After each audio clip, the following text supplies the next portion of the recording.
আকাশ দেখে বোঝা যায় দিন কেমন হবে, ফুল দেখে বোঝা যায় তার সুবাস কেমন হবে, মেঘ দেখে বোঝা যায় বৃষ্টি কেমন হবে, কিন্তু মানুষ দেখে বোঝা যায় না তার মনটা কেমন হবে।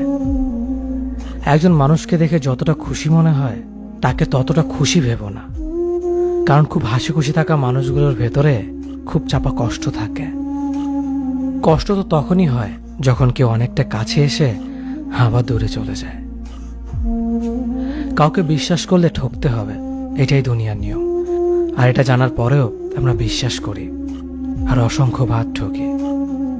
মানুষ যাকে বেশি ভালোবাসে তাকে বেশি সন্দেহ করে। যদি একসাথে দুজনকে ভালোবেসে ফেলেন তবে দ্বিতীয় জনকে বেছে নিন, কারণ যদি প্রথম জনকে সত্যিই ভালোবাসতেন তবে দ্বিতীয় জনের প্রেমে পড়তেন না। একজন অপেক্ষায় থাকে আর একজন অন্যজনকে নিয়ে